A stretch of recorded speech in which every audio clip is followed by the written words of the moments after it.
Hey everybody, Mr. Bowman here. This video is in relation to 3.13 probability concepts, and in particular we're looking at all the achieved questions for the 2024 exam. All these questions are past NZQA paper questions. I'll put them all in one place for you. Check the link if you're interested in more questions. Let's get into question 24.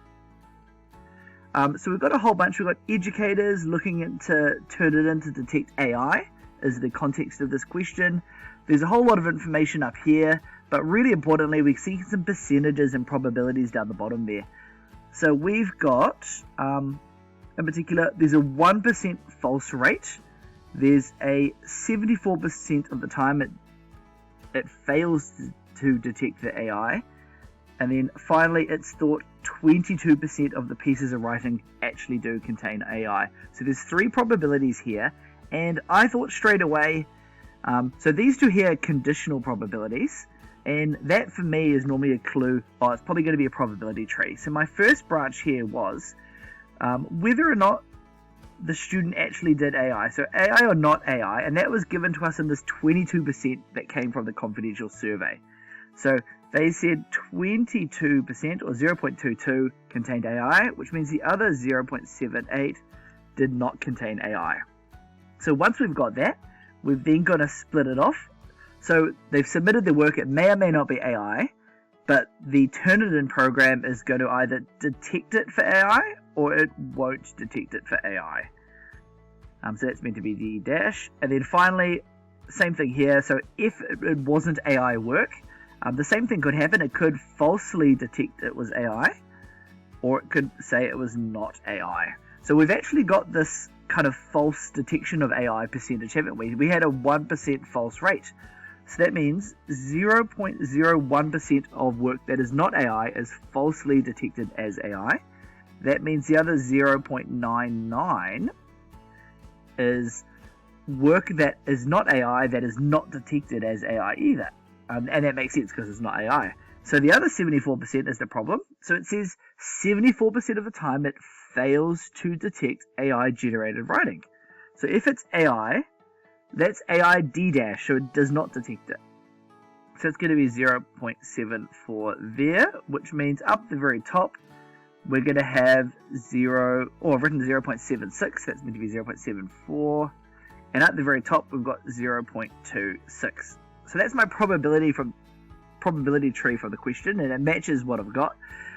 So the question then says, if 120 pieces of writing are screened, how many of them would you expect to be detected by AI? So this is an expected number question. So the expected number that's detected by AI is going to be equal to n times p. N we know is going to be 120, and p is the probability that something is detected by the Turnitin software. This is the issue. We don't have that probability. But if we go back to our probability tree, this outcome up here, those were detected by AI. And the same with this outcome here, that was also detected as AI. So what we're going to do is we're going to find both of those probabilities, we're going to add them together. So I'll do that on the side here. So the probability that something was detected as AI is going to be equal to the first branch, so it's 0.22 times 0.26. So 0.22 times 0.26. And then we need to add on our second branch, which is 0.8 times 0.01. So we're going to plus 0.8 or 78 times 0.01. And when you plug that all into your calculator, I got 0.065. So that there is the probability that a random bit of work is going to be detected as AI. It's not saying it is AI, just going to be detected as AI. So now that we've got that number, we can plug that number into our probability as part of our expected number calculation. So it's going to be 120 times by 0.065. And when you do that, that's going to get you to 7.8. Now the initial or the annoying part is 7.8, you can't have 7.8 papers detected as AI. So we're going to round this, or 8 pieces. We are now on to question number 25, and this is a bit of a wordy one again, but I guess the summary is they're trying to figure out the probability of people cheating in an assessment. And from their data, they know 1% of students have cheated.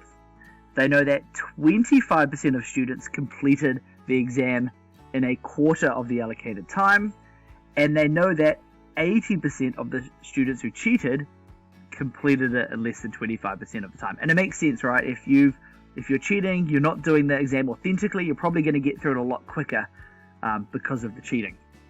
So we've got the question down here: estimate the proportion of students who cheated and completed their assessment in 25% or less of the allocated time. So straight away, this looks like a probability tree question again, because they've got who cheated, so it's conditional. So you've got whether or not they cheated, and then that decides, or that carries on to the next branch of the tree.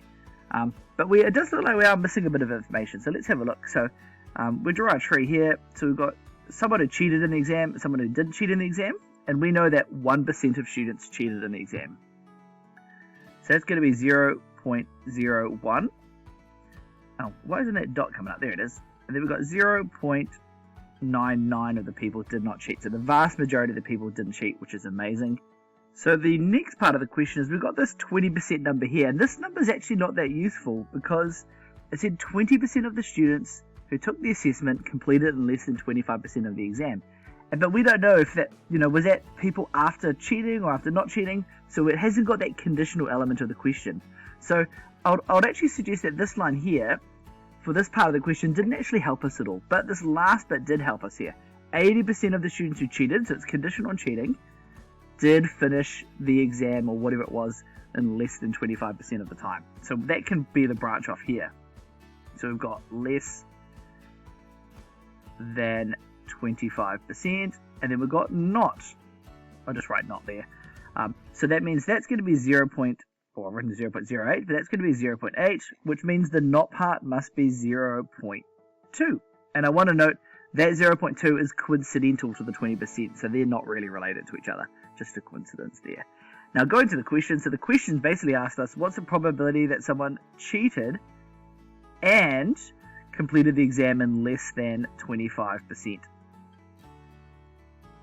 So we're trying to find that. So in summary, we're trying to find this branch here, right? The one up the top there, because it's cheated and less than 25%. So we can just multiply across the branches to get that number there. So that's going to be 0.01 times by 0.8. And when you put that together, I got 0.008. Okay, we're now on to question number 26. And this one here is a bit tricky. I've put it in the achieve section because there's a lot of easy marks to come from. But the two-way table or the three-way tables often come up in merit. But it's a good one if you know these ones confidently. It will, wrap up and shore up your pass. And the good giveaway is you see the huge list of bullet points in the question.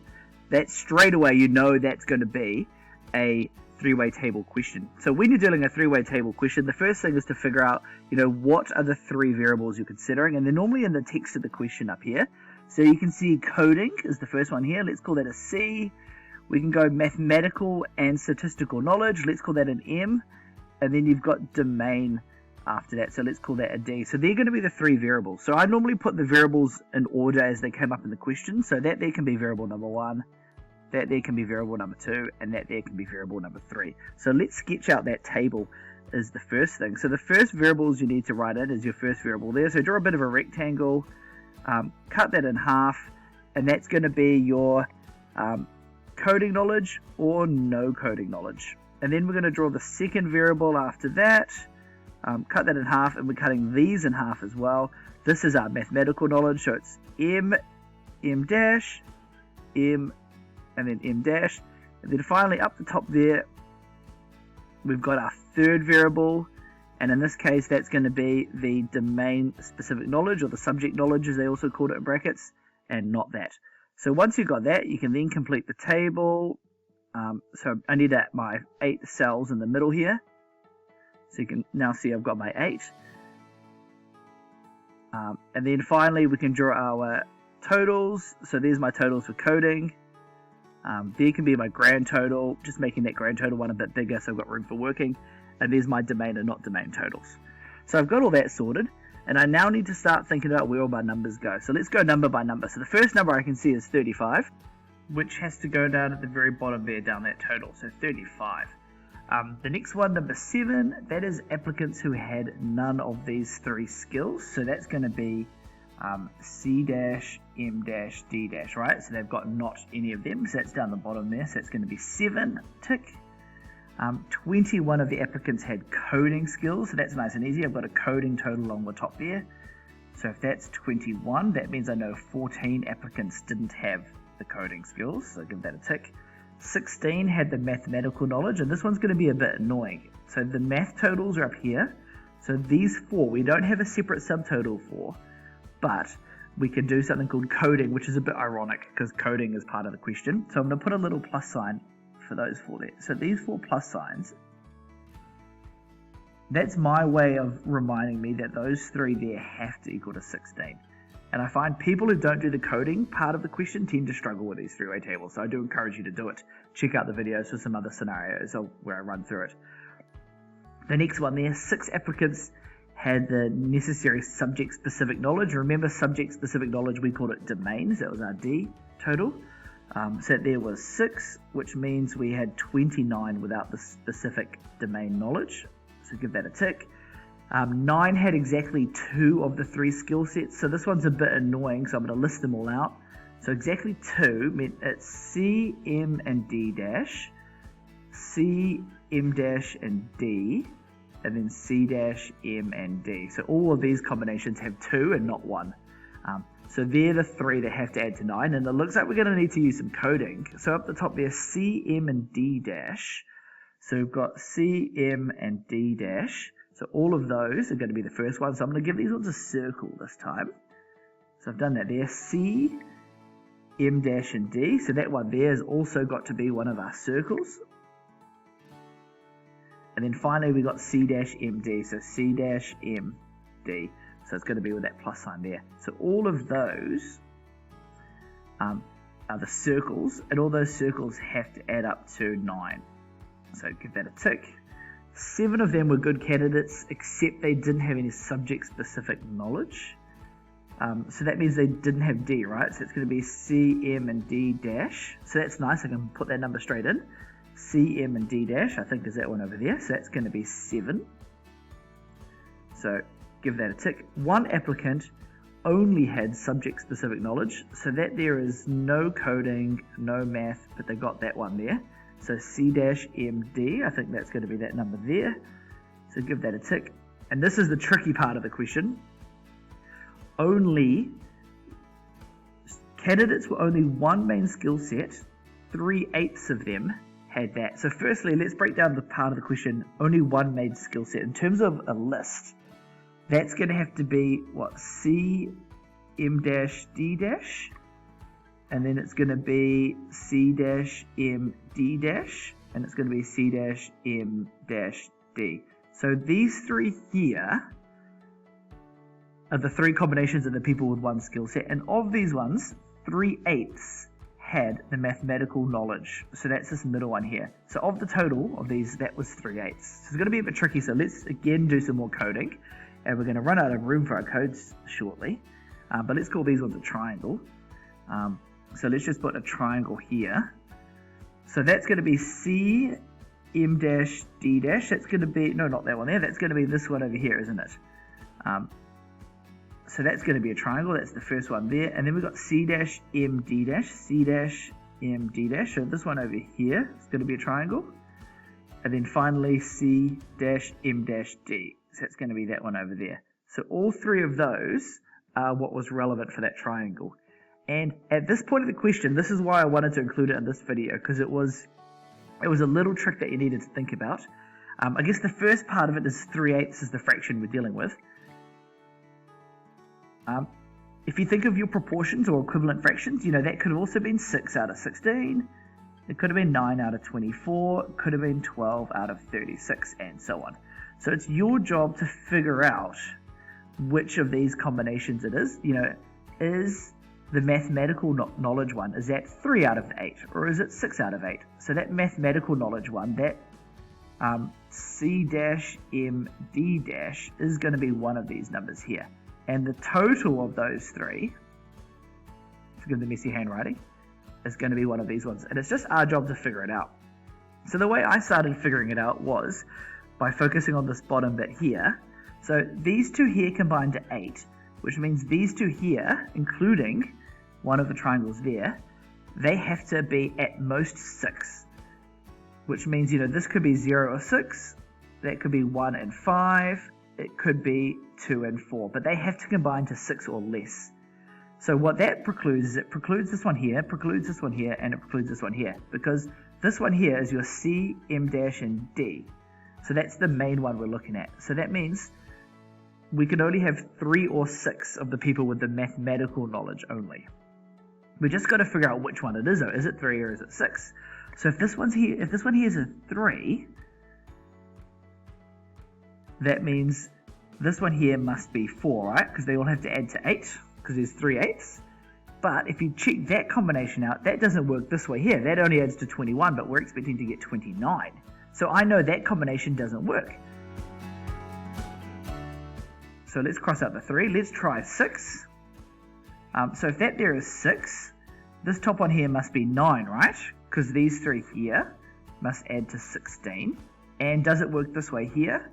So we've got 14, 20, 29. So it does work. So I've now confirmed that it's the 6 out of 16 fraction. So that one there has to be 6, which means the total of those 3 had to be 16. So it was pretty messy, that question, to get there. It took me a while to figure it out. But hopefully my breakdown, you can understand it a bit better. Now we can finish the rest of the table. So this one here has to be 0 because all of those already add to 14. The next one is, if we look at the circles, so we've got 3 circles, they all have to add to 9, which means this one here must be 2. And if we go across to the totals, all of that has to add to 21. So that means that plus sign has got to be 3. Okay, so I've now finally done the table.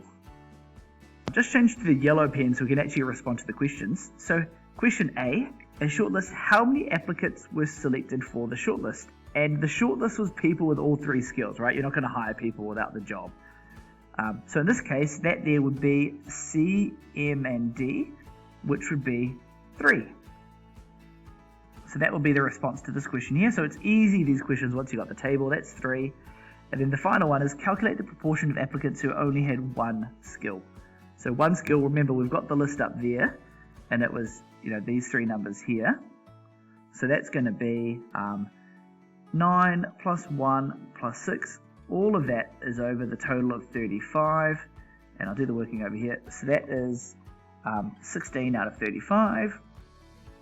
Do forgive me, I'm going the wrong way by working, but I ran out of room. And you could convert that to a decimal with 4 decimal point rounding, but the fraction's all sweet there as well.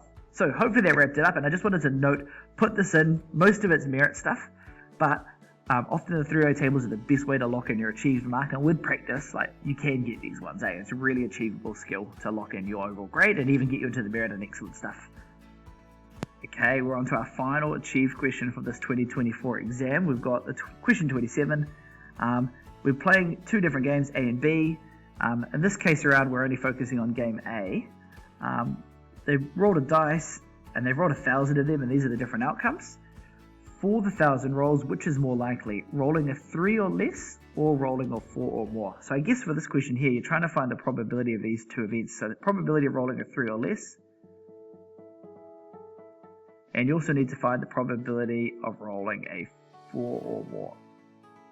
So let's do that. So 3 or less would be these ones here, wouldn't it? So we're going to sum all of those together as part of our probability. So it's going to be 138 plus 198 plus 197. Well, I said 98 there, but 89 was definitely the right answer.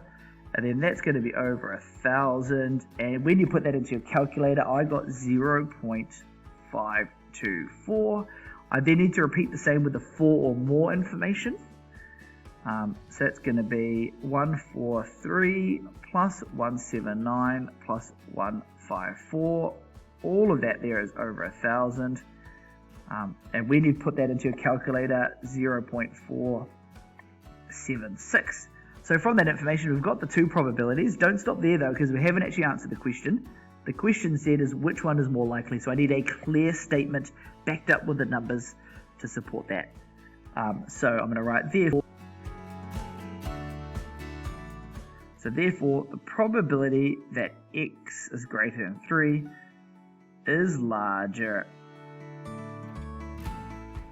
than the probability that x is 4 or more. Okay, so we've got that there. What does that mean for the context? This means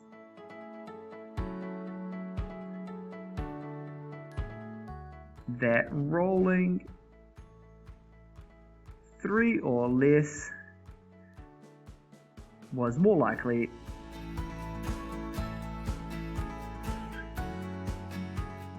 than rolling 4 or more in this simulation. And I do want to note specifically it was a simulation. It's all experimental data, nothing based on the theoretical data. So that wraps up all the achieved questions. Hopefully you found them useful. Keep an eye out for the next videos, which will be on probability related stuff. All the achieved and merit stuff that I missed on the website, I'm going to slowly start getting through as well.